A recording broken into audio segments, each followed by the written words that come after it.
패러다임이라는 말을 들어보셨나요? 제가 뜻을 찾아봤는데요. 한 시대 사람들의 견해나 사고를 지배하고 있는 개념의 틀을 뜻한다고 해요.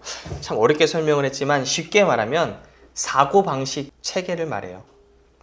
누군가와 이야기를 나누는데 자꾸만 서로를 이해하지 못하고 서로 같은 주제를 말해도 그 주제에 대해 생각하는 방식이 전혀 다르다면 그 둘은 지금 서로 다른 패러다임을 가지고 있다고 말할 수 있어요. 그런데 제가 왜 갑자기 패러다임 이야기를 할까요? 그건 우리가 복음을 제대로 알고 믿게 되면 우리에게 일어난 일이 많이 있는데 그 중에 하나가 바로 패러다임의 변화이기 때문이에요. 왜 많은 사람들이 교회를 다니면서도 여전히 변화가 일어나지 않고 기쁨이 없고 하나님이 여전히 멀게만 느껴질까요? 그건 복음을 제대로 이해하지 못하기 때문이에요. 복음을 통한 이 패러다임의 변화가 일어나지 않은 채 내가 세상에서 살아가면서 갖게 된 그 세상의 패러다임, 세상의 사고방식으로 하나님을 믿고 있어요. 내 방식대로 하나님을 이해하고 내 방식대로 기도하고 내가 옳다고 생각하는 방식으로 신앙생활을 하세요. 그래서 그 신앙생활에 힘이 없는 거예요. 제가 오래전에 대학교를 다닐 때였어요. 당시 다니던 그 교회의 사모님이 저를 부르신 적이 있어요. 구원의 확신이 있는지를 질문하셨어요. 저는 모태신앙이었고 그래서 당연히 예수님을 믿었고 부모님을 따라 계속해서 교회는 출석을 했지만 복음에 대해서는 몰랐어요. 그래서 저는 제가 지금은 구원받지 못할 것 같아요. 왜냐하면 저의 현재의 모습은 하나님을 믿는 사람처럼 그렇게 선하게 살고 있지 않거든요. 그러자 사모님이 이 에베소서 말씀을 읽어주셨어요. 2장 8절에서 9절이요. 너희는 그 은혜에 의하여 믿음으로 말미암아 구원을 받았으니 이것은 너희에게 난 것이 아니요 하나님의 선물이라. 행위에서 난 것이 아니니 이는 누구든지 자랑하지 못하게 함이라. 이 말씀을 읽어주시면서 금만 형제, 구원은 선물이에요. 우리의 행위로 구원을 얻는 게 아니에요. 예수님을 믿으면 우리는 구원을 받아요. 이렇게 열심히 복음에 대해 설명을 해주셨는데 어린 마음에 그 자리에 더 이상 있기가 싫어서 네 사모님 알겠습니다 하고 그 자리를 빠져나온 기억이 있어요. 그때 이해가 되지 않았어요. 내가 지금 이렇게 선하게 살고 있지 않고 정말로 하나님을 믿는 사람처럼 살고 있지 않는데 예수님을 믿는다는 이유 때문에 구원을 받을 수 있다고? 예수님을 믿어도 선한 일도 하고 바르게 살아야 구원을 받을 수 있지 무슨 믿기만 하면 구원을 받을 수 있다고 하시지? 그건 말도 안 돼. 생각이 들었어요. 제가 교회는 다니지만 복음을 모르고 제 방식대로 신앙생활을 했던 거였어요. 여러분 복음이 무엇인가요?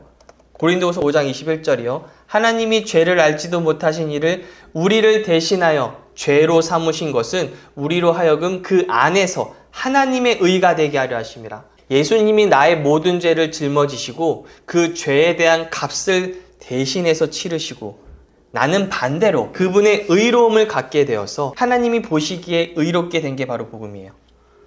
여기에는 나의 공로나 행위가 없으니 자랑할 것이 없어요. 그런데 저는 이걸 몰랐어요.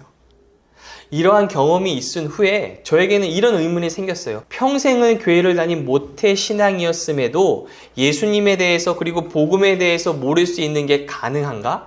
다른 사람들은 하나님을 잘 믿고 있고 복음을 잘 이해했나? 그런 의문이 들었어요. 그런데 그런 의문이 많은 교인들과 이야기를 나누면서 나만 그런 게 아니었구나 라는 생각으로 바뀌었고 그 생각이 확신이 된 순간을 여러 번 경험했어요. 그 중에 한 번은 제가 섬기던 교회에서 있었던 일이었어요. 그 교회 권사님들과 함께 선교사님이 하시던 집회에 참석한 적이 있어요. 치유은사 집회였는데 말씀을 마치시고 마지막에 그 선교사님이 지금 이곳에 구원의 확신이 없는 분들은 다들 앞으로 나오세요. 그렇게 말씀하셨어요. 그러자 그곳에 참석한 반 이상의 성도님들이 앞으로 다 나가신 거예요. 더 놀라운 건 저희 교회 권사님들이 우르르 다 나가시는 거예요. 전 놀랐어요. 교회 권사님들은 교회 리더들이고 하나님에 대한 바른 지식이 있어야 함에도 구원의 확신이 없다는 건 복음에 대해서 하나님에 대해서 알지 못한다는 의미니까요. 물론 성도님들 가운데 복음은 알고 있지만 마치 구원의 확신을 갖는 것에 대해선 겸손하지 않은 것으로 생각하는 분들도 있어요. 우리가 천국 갈지는 아무도 몰라요. 그건 죽어봐야 아는 것이고, 그렇기 때문에 우리는 매일매일 예수님을 잘 믿으면서 끝까지 믿음을 붙잡고 살아가야 해요. 이렇게 말씀하세요. 맞는 말 같고 겸손한 신앙 고백 같지만 성경은 뭐라고 하나요? 요한일서 5장 13절이요. 내가 하나님의 아들의 이름을 믿는 너희에게 이것을 쓰는 것은 너희로 하여금 너희에게 영생이 있음을 알게 하려 함이라. 요한은 예수님을 믿는 너희에게 영생이 있음을 알게 하려고 이 편지를 쓴다고 말해요. 내가 구원을 받을지 불안해하며 사는 게 아니라 영생이 있다는 것을 확신하며 사는 것이 바로 하나님의 마음이기 때문이에요. 그래서 저에게 주신 부르심은 이것이라고 생각해요. 복음이 무엇이고 하나님을 믿는다는 것이 무엇인지에 대해서 성도님들의 패러다임을 변화시키는 거예요. 그게 바로 가스펠 교회가 세워진 목적이에요. 그래서 이 패러다임의 변화가 필요한 많은 영역이 있지만 오늘은 특별히 말씀을 묵상하는 것에 대해 나누고자 해요. 2023년 새로운 해가 시작되었는데 2023년 가스펠 교회가 추구해야 할 가장 큰 비전은 무엇일까를 계속 고민했었어요. 그때 제 마음에 계속해서 생각나는 메시지가 있었는데 바로 말씀 묵상이었어요. 말씀 묵상의 중요성에 관해 나누어야 되겠다는 마음이 계속해서 저에게 떠나지 않았어요. 그래서 이 말씀 묵상에 대해 오늘도 나누고 다음 주도 나눌 텐데요. 지금 우리에게 주시는 말씀으로 받으시고 큰 은혜 받는 시간 되시기 바랍니다. 마가복음 4장 26절부터 28절이에요. 또 이르시되 하나님의 나라는 사람이 씨를 땅에 뿌린과 같으니 그가 밤낮 자고 깨고 하는 중에 씨가 나서 자라되 어떻게 그리 되는지는 알지 못하느니라. 땅이 스스로 열매를 맺되 처음에는 싹이요 다음에는 이삭이요 그 다음에는 이삭의 충실한 곡식이라. 지금까지 제가 이 강단에서 복음을 계속해서 나누었었어요. 그런데 제가 나눌 때마다 항상 강조하는 게 있어요. 그건 복음은 이미 이루어진 일에 대한 이야기라는 거예요. 그리고 그걸 또 다른 말로 표현하면 은혜라고 말할 수 있어요. 은혜가 무엇인가요? 은혜란 하나님이 우리의 행위와 상관없이 먼저 베푸신 거예요. 나의 행동, 나의 순종과 불순종에 달려있지 않아요. 은혜는 우리가 필요를 느끼기도 전에, 구하기도 전에 이미 하나님께서 행하신 일이에요. 십자가에서 이미 이루어진 일이에요. 만약 어떤 사람이 심각한 죄를 졌어요. 그래서 하나님께 기도해요. 제발 저를 용서해 주세요. 그러면 하나님이 지금 이 사람의 죄를 용서해 주시기 위해서 무언가를 해야 할까요?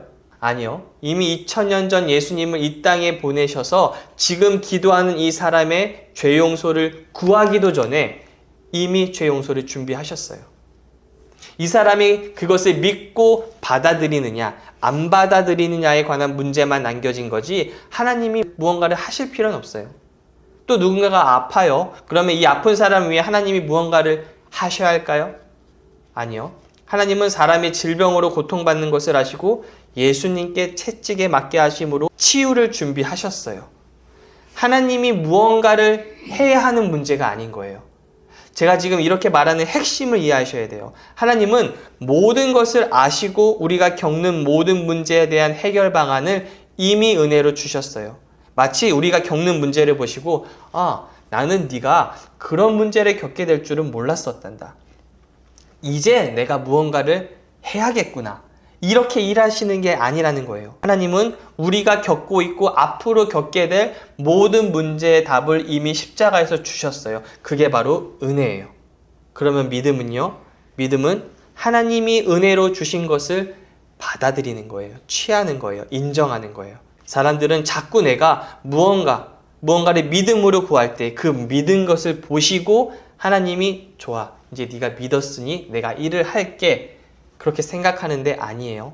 믿음이 하나님을 움직이는 것이 아니라 하나님은 우리의 믿음과 상관없이 이미 은혜로 움직이셨고 이미 행하셨고 우리는 이미 주신 그 은혜를 믿음으로 취하고 받는 거예요. 그런데 여기까지는 참 좋아요. 하나님은 모든 것을 은혜로 주셨구나. 내가 그것을 받기 위해 할 건 아무것도 없고 그저 믿으면 모든 것을 값없이 선물로 주시는구나. 여기까지 이해가 되신다면 그것도 대단한 거예요. 왜냐하면 그건 패러다임이 변했다는 의미니까요. 우리가 살고 있는 이 세상은 노력과 성취와 보상이라는 시스템에 의해서 움직여요. 내가 무언가를 잘하고 성취하면 그것에 따르는 보상이 주어져요. 학교에서도, 회사에서도, 심지어 가정에서도 성취와 보상이라는 시스템에 의해서 움직여요. 그래서 많은 사람들이 신앙생활에서 내가 노력하고 열심히 순종하면 하나님이 응답해 주시고 역사해 주신다고 생각하는데, 그건 이 세상이 돌아가는 패러다임이에요. 하나님은 우리의 행위와는 전혀 상관없이 예수님을 통해 은혜로 모든 것을 주셨고, 우리는 그 모든 것을 믿음으로 받는 것뿐이에요. 그런데 문제가 있어요.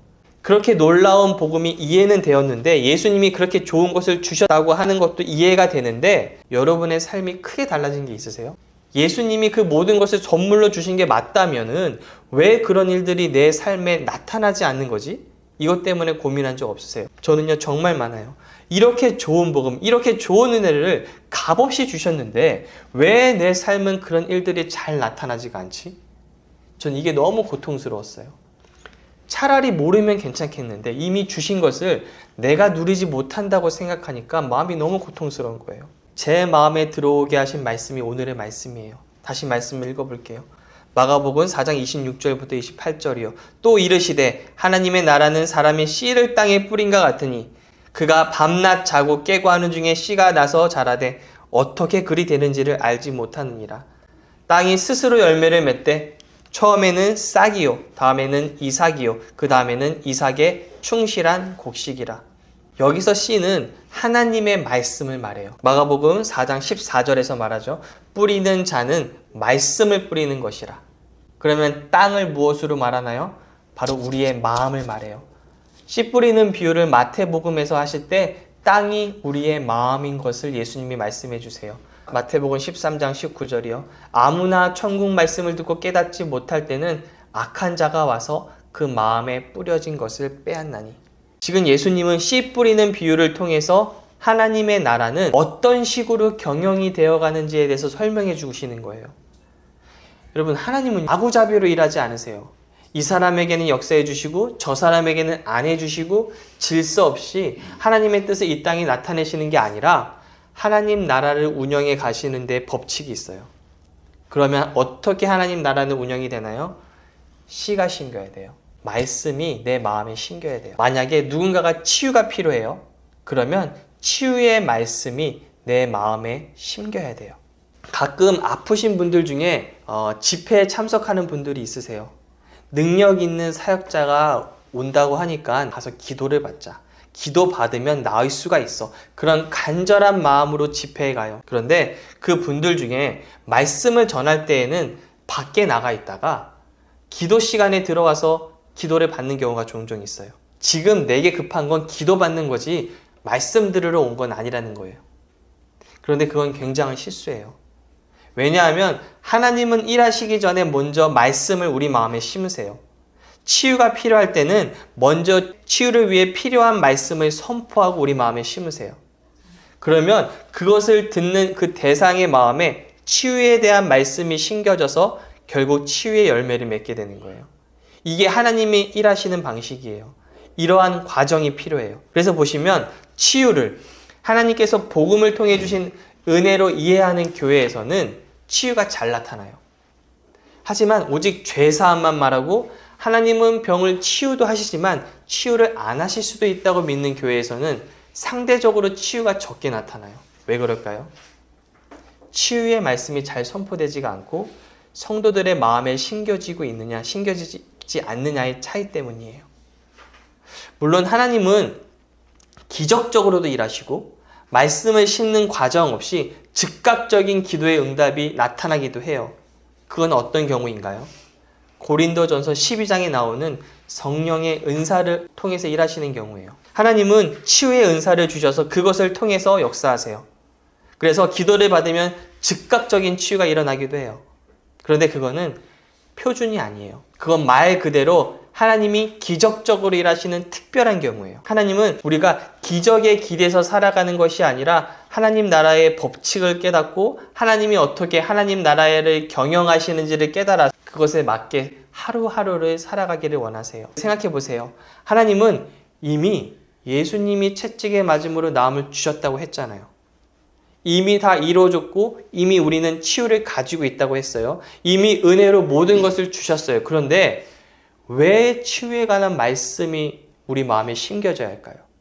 그런 의문 안 드세요? 이미 저와 여러분에게 모든 것이 주어졌어요. 그건 진리예요. 변하지가 않아요. 예수님을 믿을 때 하나님은 은혜로 모든 것을 선물로 주셨어요. 그런데 그 주어진 것이 지금 우리가 살고 있는 이 물리적인 세상에서 열매를 맺기 위해서는 먼저 말씀이 심겨져야 돼요.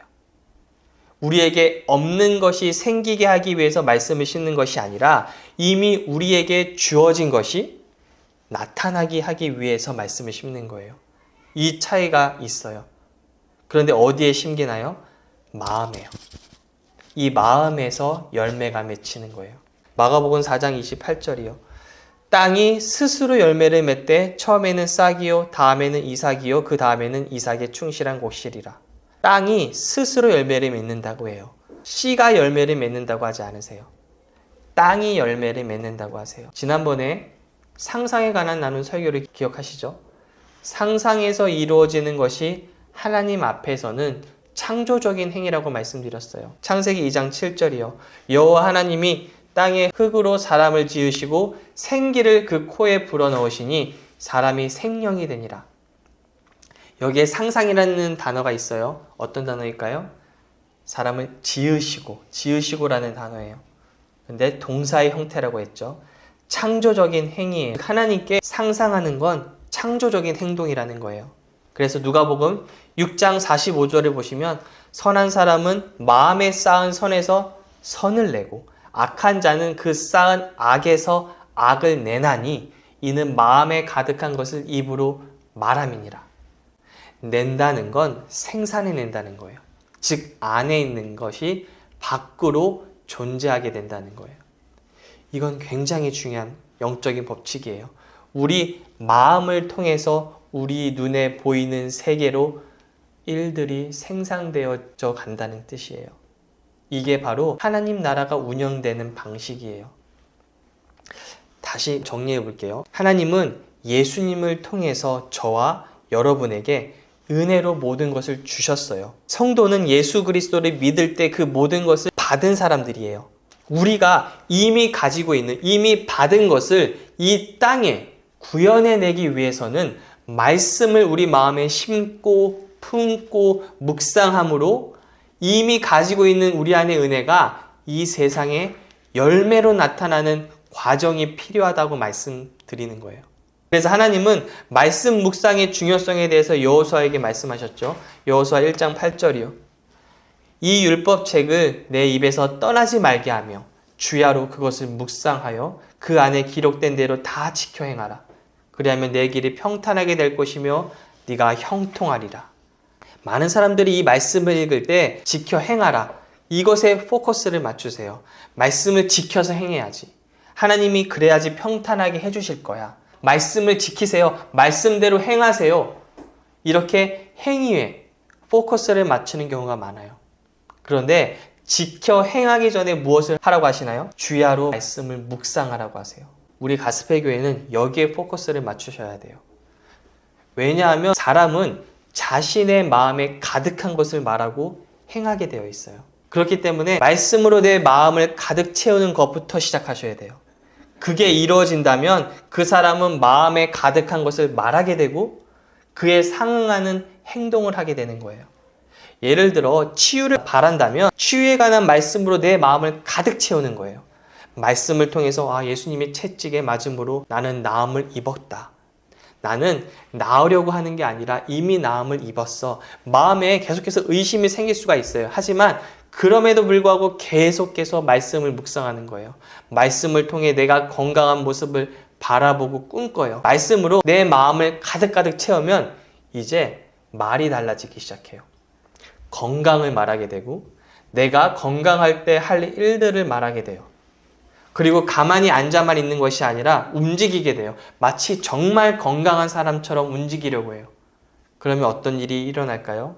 내 현실이 변화가 되기 시작해. 이미 내 안에 있었던 치유가 열매로서 나타나는 거예요. 이게 바로 하나님 나라가 경영되어 가는 법칙이에요. 내가 하나님 나라를 위해서 부요한 자가 되기 위를 원한다면 말씀을 묵상해야 돼요. 고린도서 8장 9절 말씀, 우리 주 예수 그리스도의 은혜를 너희가 알거니와 부요하신 이로써 너희를 위하여 가난하게 되심은 그의 가난함으로 말미암아 너희를 부요하게 하려 하심이라. 이 말씀을 하루 종일 묵상하는 거예요. 예수님은 하나님이셨고 온 우주를 창조하신 분인데 부족함이 하나도 없으신 분이셨는데 왜 가난해지셨을까? 그것만 가지고도 하루 종일 묵상할 수가 있어요. 십자가에서 아무것도 없으신 채 죽으신 그분을 묵상하면서 저 가난은 나를 위한 것이었구나. 예수님이 나 때문에 가난해지신 거구나. 묵상하고 또 묵상하는 거예요. 계속해서 묵상하다 보니 어떻게 되는지 아세요? 잠깐만. 그럼 내가 가난할 필요는 없는 거잖아. 예수님이 나 대신에 가난해지셨는데 왜 내가 가난해야 하지? 이 말씀이요. 머리로만 있는 것이 아니라 마음속으로 진심으로 믿어지게 돼요. 그러면 그 사람을 말을 보세요. 말이 달라져요. 어렵다, 힘들다를 말하는 게 아니라 하나님이 축복을 말하게 돼요. 그리고 부요한 자로서 행동하게 돼요. 그 행동 중 하나가 지난번에 말씀드렸다시피 심는 거예요. 부요해지기 위해서 심는 것이 아니라 내가 정말 부요해진 자가 되었구나. 흘려보내야지. 심는 거예요. 그 심는 것을 통해서 또 하나님은 열매를 맺게 해주세요. 이런 식으로 우리는 하루 종일 말씀 묵상할 수 있어요. 그런데 대부분의 성도님들은 일을 하시잖아요. 하루 종일 바쁜데 언제 한가하게 말씀을 묵상하고 있나요? 질문할 수 있어요. 그런데 제가 오히려 질문을 할게요. 일한다고 묵상을 못할까요? 여러분 걱정이 있으신 적 있죠? 마음속에 걱정이 생기면 내가 직장에서 어떤 일을 하든지 일을 하고 있지만 마음 한편으로는 계속해서 그 신경 쓰이는 일을 생각하지 않으세요? 일은 하고 있지만 한편으로는 계속해서 걱정이 드는 거예요. 이 말은 우리는 지금 내가 어떤 일을 하고 있어도 무엇을 중요하게 여기느냐에 따라서 마음속 깊은 곳에서는 언제든 그 생각을 할 수 있다는 말이에요. 만약 말씀 묵상이 정말 내 삶을 180도 변화시킬 수 있다고 믿는다면 우리는 어떤 일을 하더라도 마음속 깊은 곳에서는 하나님의 말씀을 생각할 수 있고 묵상할 수 있는 여지를 얼마든지 만들어낼 수 있어요. 얼마든지 마음만 먹으면 일을 하는 중간중간에도 말씀을 묵상할 수 있어요. 얼마 전에 저한테 좀 어려운 상황이 있었어요. 구체적으로 다 말씀드릴 수는 없지만 정말 길이 꽉 막힌 것 같았어요. 그래서 그때 저는 시편 23편 말씀을 계속해서 묵상했어요. 일하는 중간중간에 마음속으로 저를 인도하시는 목자이신 예수님을 바라봤어요. 예수님이 지금 내 앞서 가고 계시구나. 지금 나 쉴 만한 물가에 누이셨구나. 저는 길을 걸으면서도 일을 하는 중간중간 계속해서 제 마음에 예수님이 저를 인도하는 모습을 바라봤어요. 감사한 게 결국 문제가 해결됐어요. 근데 나중에 들은 건데 제가 겪었던 문제에 대해서 잘 아는 전문가가 이렇게 말을 했다고 해요. 그 문제가 해결된 건 천운이었다고. 요즘 같은 어려운 시기에 이건 일어날 수 없는 일인데 일어났다고 말해요. 하지만 저는 그 일 가운데 하나님이 인도해 주신 걸 알아요. 인도하심은 하나님이 자녀들에게 주신 특권이에요. 이미 우리 거예요. 하지만 저는 거기에 머물지 않았어요. 제 마음에 인도해 주신다는 그 말씀을 품고 계속해서 묵상했어요. 그러자 삶의 열매가 나타난 거예요. 전 그걸 믿어요. 말씀을 마치려고 해요. 마가복음 4장 28절에 보면 땅이 스스로 열매를 맺대.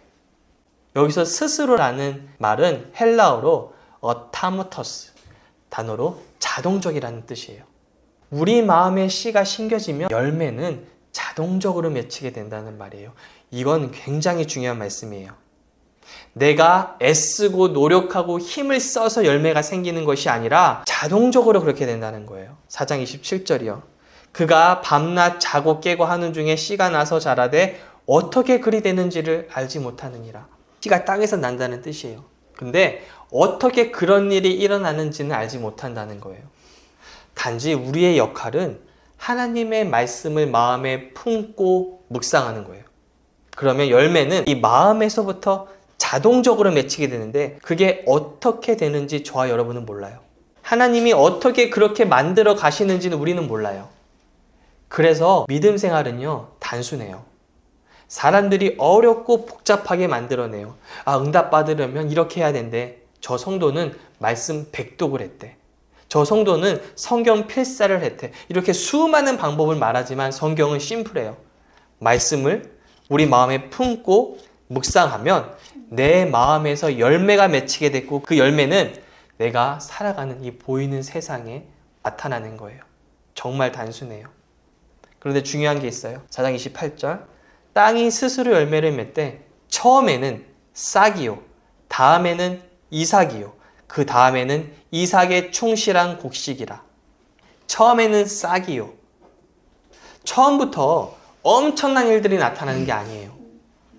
우리 교회 같은 경우 처음부터 막 몇백 명, 1000명, 2000명 그렇게 모이는 게 아니에요. 처음에는 싹이에요. 1명, 2명, 3명 조금씩 늘어가요. 그리고 이삭이요. 20명, 50명, 그 다음엔 곡식 100명, 500명 그 이상 뻗어가는 거지 처음부터 하나님은 엄청난 일들을 우리 손에 쥐어주지 않으세요. 요셉이 어땠죠? 총리가 돼야 됐어요.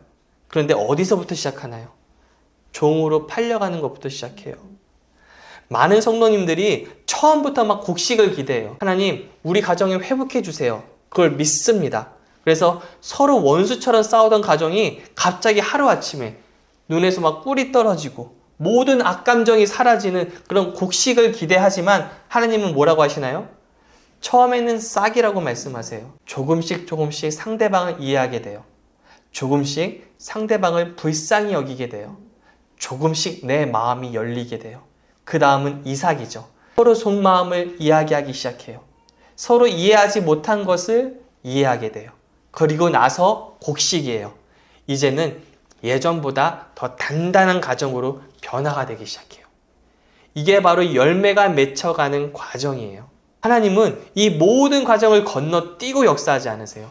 물론 그런 경우가 없는 건 아니에요. 하지만 그건 특별한 방식으로 일하시는 거지 그게 표준은 아니에요. 지금 저와 여러분은 하나님 나라가 이루어지는 가장 기본이 되는 표준을 배우고 있는 거예요. 이 표준이 잡히지 않으면 여기 기도원 갔다가 저기 기도원 가고 여기 능력 있는 사역자가 있다고 하면 찾아가고 또 저기 또 다른 사역자가 있다고 하면 또 거기 쫓아가고 그런 신앙에 머물 수밖에 없어요. 2023년 말씀을 묵상하는 건 하나님이 저희 교회에게 주시는 말씀이에요. 이 말씀을 주셨다는 건 분명히 말씀을 묵상하는 이에게 그에 맞는 열매를 보게 해주시겠다는 거예요. 그 주인공이 다 되시기를 기도하겠습니다.